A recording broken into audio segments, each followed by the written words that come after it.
सभी डीएलएड साथियों को मेरा शुभ प्रभात। आप सभी का स्वागत है मेरे चैनल पर। आपका दिन बहुत ही अच्छा जाए।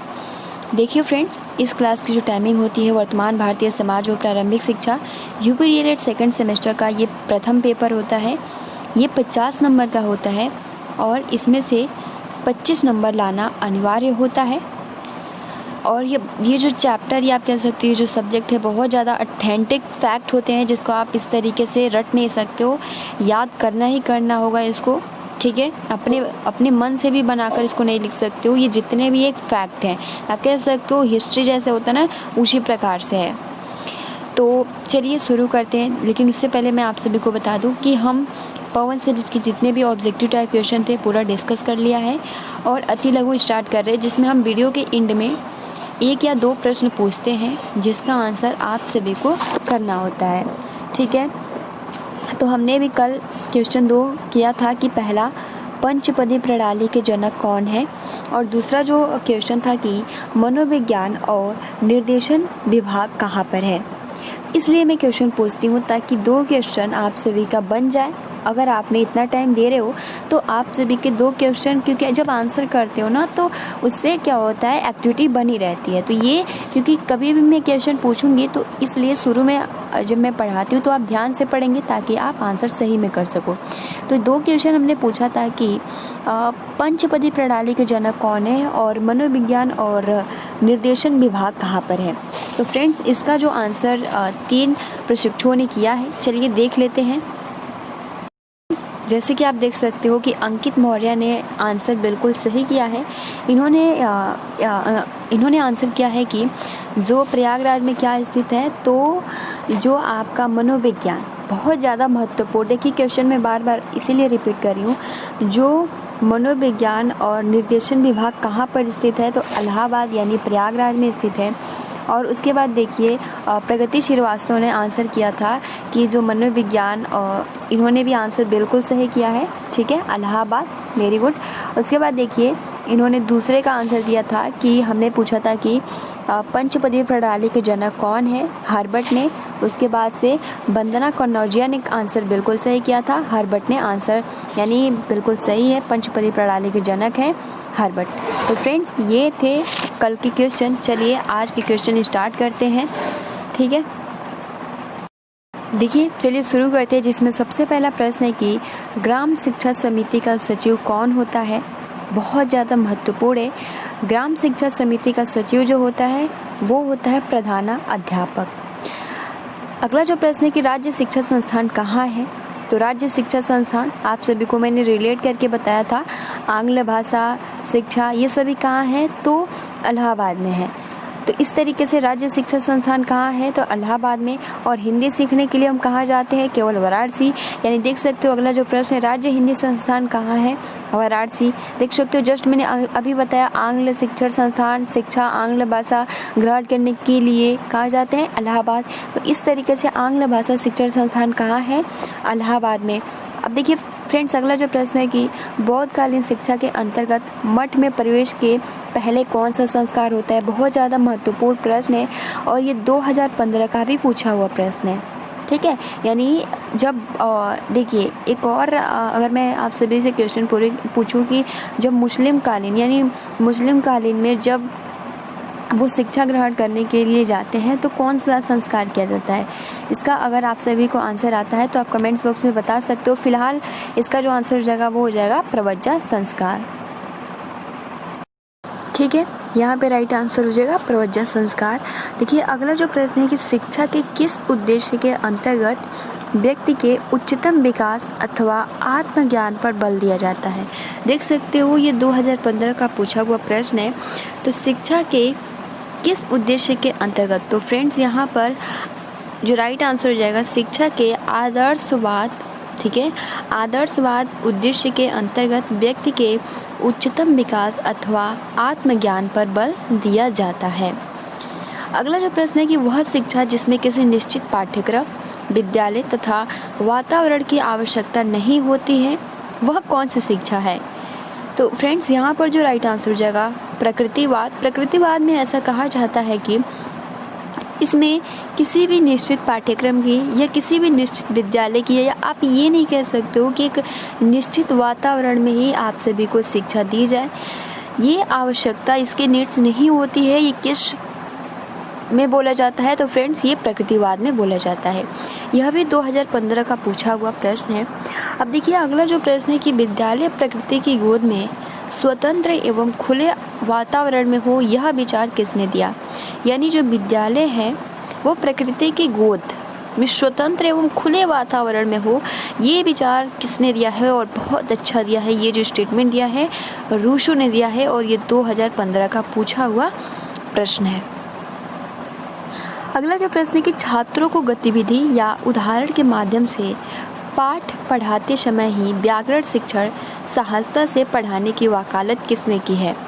फ्रेंड्स, हमने इंग्लिश में जब डिस्कस किया था अप्रोच, उस टाइम हमने देखा था कि जो स्ट्रक्चरल अप्रोच था, ठीक है, उसमें क्या था कि आपको मतलब जो ग्रामर है उसको अलग से पढ़ाने की आवश्यकता नहीं है, उसी में आप रिलेट करके और साथ साथ पढ़ाते चलो। तो यहाँ पर जो ये स्टेटमेंट जॉन डेवी ने दिया है कि छात्रों को गतिविधि या उदाहरण के माध्यम से पाठ पढ़ाते समय ही व्याकरण शिक्षण सहजता से पढ़ाने की वकालत किसने किया है? तो जॉन डेवी ने। ये भी 2015 का पूछा हुआ प्रश्न है। अगला प्रश्न है कि सच्ची शिक्षा वही है जो छात्रों में व्यक्तित्व का विकास करे, उनमें आत्मज्ञान, नागरिक दायित्व, यानी एक नागरिक का क्या दायित्व होता है, जनतंत्र में आस्था, अहिंसा, एकता एवं भाईचारा जैसी भावनाओं को उत्पन्न करती है। और यह सोच विचार किसका है? तो फ्रेंड्स, ये जो थॉट है ये महात्मा गांधी का है। और बहुत ही अच्छा एमजी ने ये स्टेटमेंट दिया है कि सच्ची शिक्षा वही है जो छात्रों में एक व्यक्तित्व का विकास करे, अब आत्मज्ञान के बारे में उसे जानने का पता चले, नागरिक जो भी जिस राष्ट्र का है उसका जो भी रिस्पॉन्सिबिलिटी है इसके बारे में पता चले, जनतंत्र में क्या आस्था है, क्या अहिंसा है, एकता और भाईचारे के साथ जो भी भावना उत्पन्न करती है, ये जो क्या है यही शिक्षा है। और किसका ये थॉट है? तो एमजी यानी महात्मा गांधी का है। मानव की शिक्षा नामक पुस्तक के रचयिता कौन है? जो कि बहुत ज़्यादा महत्वपूर्ण है। मानव की शिक्षा नामक, ठीक है, मानव की शिक्षा नामक पुस्तक के जो रचयिता हैं वो हैं फॉरवेल, ठीक है। अब देखिए फ्रेंड्स, अगला जो प्रश्न है कि किस शिक्षा शास्त्री ने अपने शिक्षा प्रणाली में विद्यालय को बाल भवन कहा है? बहुत ज़्यादा महत्वपूर्ण है। यानी गीजो भाई बघेला ने ये जो बोला है कि शिक्षा प्रणाली में विद्यालय को बाल भवन किसने बोला है? तो गीजो भाई बघेला ने। अगला जो प्रश्न है कि जनसंख्या शिक्षा को राष्ट्रीय कार्यक्रम के रूप में किस वर्ष लागू किया गया? तो जनसंख्या शिक्षा को राष्ट्रीय कार्यक्रम के रूप में किस वर्ष लागू किया गया? तो फ्रेंड्स, यहाँ पर जो राइट आंसर हो जाएगा वो हो जाएगा 1969 में जनसंख्या शिक्षा को राष्ट्रीय कार्यक्रम के रूप में लागू किया गया। अगला प्रश्न है कि शिक्षा का निश्चित स्तर तक सभी लोगों के लिए अनिवार्य एवं निःशुल्क उपलब्ध कराना किस योजना कार्यक्रम का तात्पर्य है? तो शिक्षा का निश्चित स्तर तक सभी लोगों के लिए अनिवार्य एवं निःशुल्क उपलब्ध कराना किस योजना के कार्यक्रम के अंतर्गत आता है? तो शिक्षा का सार्वभौमिकरण के अंतर्गत आता है, ताकि जो शिक्षा है प्रत्येक बच्चे तक पहुंच सके। अगला प्रश्न है कि एक निश्चित आयु स्तर से कम आयु स्तर के बालकों से घरेलू कार्य कराना कहलाता है। तो एक निश्चित आयु स्तर से कम आयु स्तर के बालकों से घरेलू कार्य कराना कहलाता है बाल श्रम। यानी बहुत ज़्यादा बालक छोटा है और उसको आप बहुत बड़ा एक बड़े आदमी के स्तर का काम दे देंगे तो उसको हम क्या बोलते हैं? बाल श्रम। नेक्स्ट आपका प्रश्न है कि परिवार, समाज एवं राज्य एवं जनसंचार माध्यम किसके प्रभावी कारक हैं? यानी शिक्षा के कारक कौन कौन से हैं? परिवार, समाज, राज्य एवं जनसंचार। तो बहुत ज़्यादा महत्वपूर्ण है, एग्जाम में प्रश्न पूछ सकता है कि शिक्षा के कारक कौन कौन से हैं। तो आप लिख सकते हो परिवार, समाज, राज्य एवं जनसंचार माध्यम शिक्षा के कारक हैं। अगला प्रश्न है कि विद्यालयों में सभी को एक साथ रखना सबके साथ समान व्यवहार करना व सभी के बीच एकता बनाए रखना क्या कहलाता है? तो फ्रेंड्स, विद्यालयों में सभी को एक साथ रखना, सबके साथ समान व्यवहार करना व सभी के बीच एकता बनाए रखना क्या कहलाता है? शैक्षिक अवसरों की समानता। अगला जो प्रश्न है कि विद्यालय या समाज में सभी के बीच लिंग भेदभाव के कार्य व्यवहार करना क्या कहलाता है? तो friends, very simple, very easy, उसे हम कहते हैं लैंगिक समानता।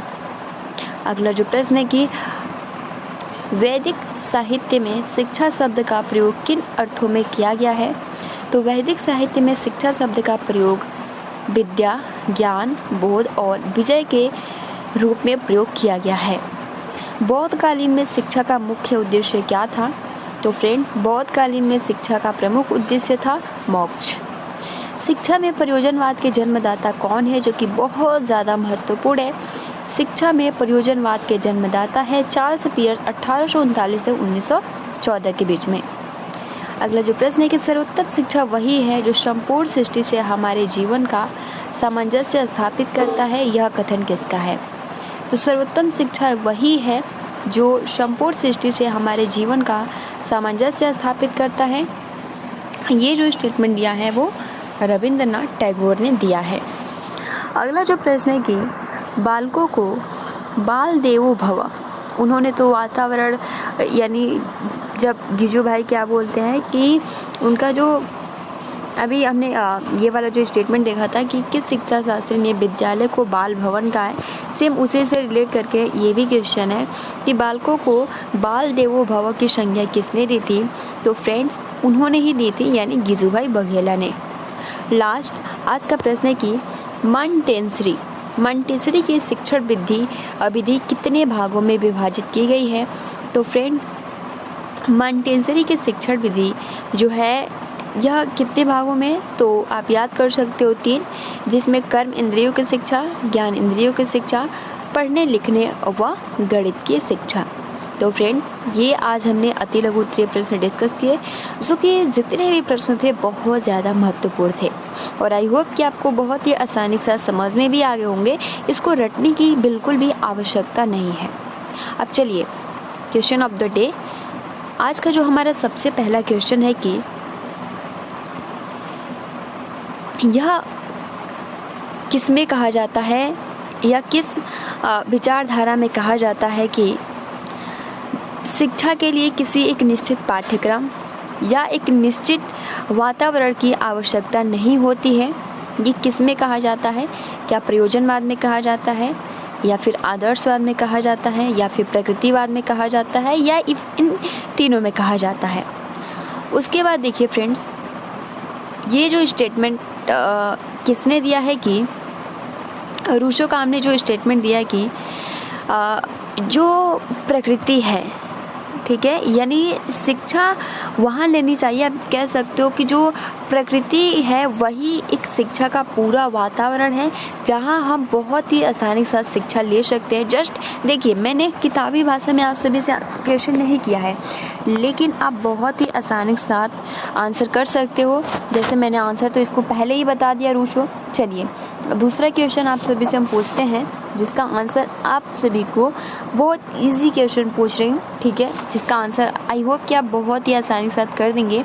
BRC का फुल नेम क्या है? ठीक है, BRC हमने पहले भी ये क्वेश्चन डिस्कस किया, तो आई होप कि आपको इस क्वेश्चन का आंसर देने में कोई भी दिक्कत नहीं होगी। तो हमें 2 क्वेश्चन पूछा है मात्र। एक तो किसने यानी किसमें बोला जाता है कि एक निश्चित पाठ्यक्रम, एक निश्चित वातावरण की आवश्यकता नहीं होती है, और दूसरा कि BRC का पूरा नाम क्या है। तो इन 2 प्रश्नों का आंसर आप सभी को क्या करना है, लाइव चैट में नहीं, आपको कमेंट्स बॉक्स में इसका आंसर करना है, क्योंकि लाइव चैट में नहीं मैं बाद में पढ़ पाती हूँ, ठीक है, कमेंट्स में बाद में पढ़ लेती हूँ। सो आप कमेंट्स बॉक्स में कीजिएगा, ठीक है। तो वीडियो को अभी तक आपने लाइक नहीं किया है तो प्लीज़ गाइस लाइक कर सकते हो, और अपने फ्रेंड्स मित्रों को आप ज़रूर शेयर कर दीजिए। Thanks for watching, take care and best of luck.